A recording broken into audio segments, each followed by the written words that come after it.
Alright, what's up guys? So there was a new update in Fortnite again this past week. So as usual, let's go over that and let's talk about how I feel towards these updates. Now first of all, let's talk about the humongous white elephant in the room, the Storm Beast Pompoms. This item lets you transform into a beast that has unlimited stamina and 600 HP, which is separated from your in-game HP. And it has a spammable melee attack and is able to charge 3 levels and then hit you with a splash attack within an area of damage. And as usual with this melee attacks, you know me by now, I do not like it. It reminds me of the Dr. Doom character we got in Chapter 5 Season 3, but at least there was only one that season and you needed to fight everyone else who was contesting it.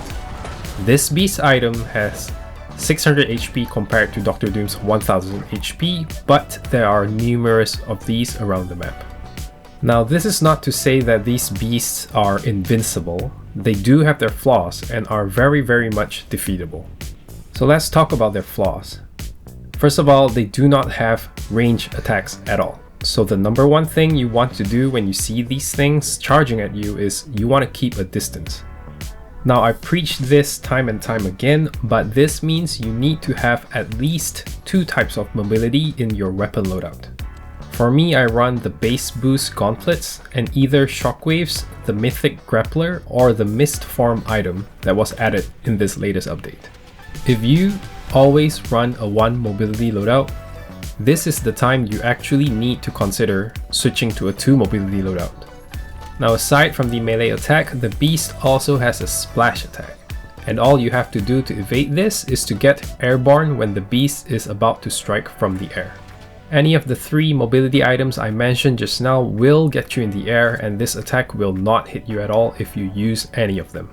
Now let's talk about how to actually take this thing down. As mentioned, the beast has 600 HP. Now while this might sound like it's a lot of HP at first glance, it really is not a big deal when you break it down to simple maths. If you are in a solo setting, the weapon that I feel like you definitely need to defeat these beasts is the Spire AR.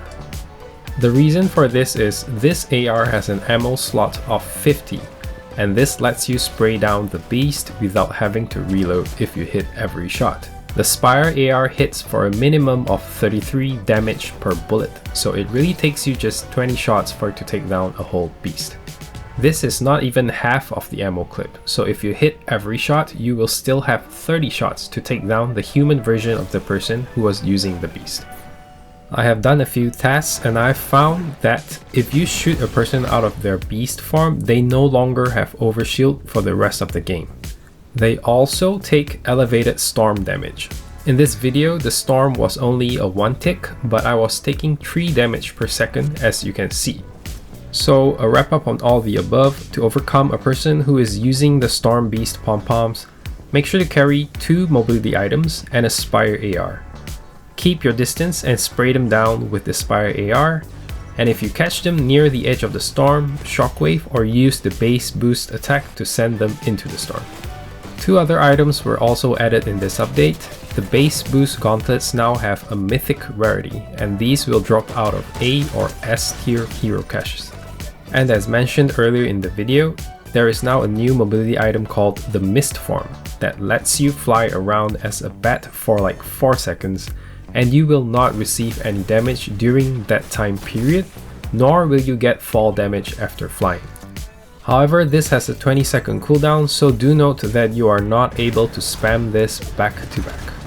In summary, the Pompoms caused quite a ruckus when it first dropped, but after having a few days to really analyze this weapon, I do think it's overpowered, but I do not think it's invincible.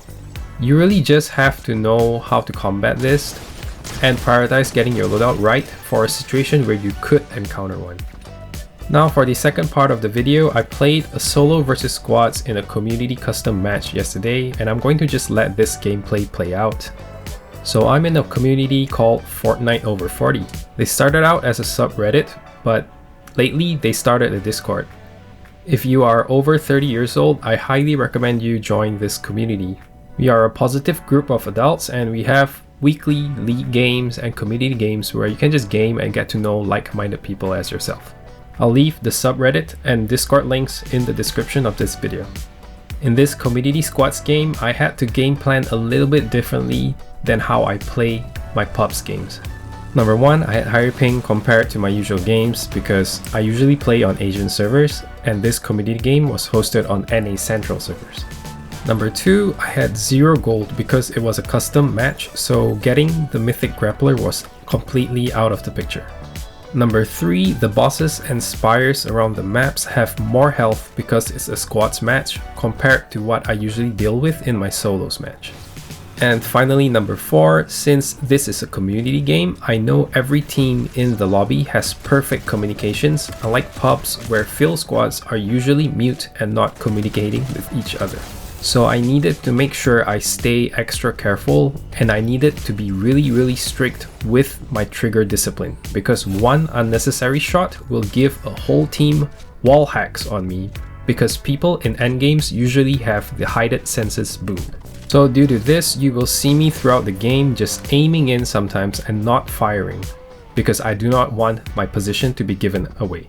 But I stayed to what I have preached in my previous videos, which is to get a slurp truck and car right off the bat, get shockwaves, defeat spires to get base boost gloves for double mobility loadouts, and make sure to make all fights 4 1v1s instead of a 1v4. Make sure you stay till the end to watch how this match ends. Like and subscribe and comment how you deal with the Pompoms. I'll see you in the next one.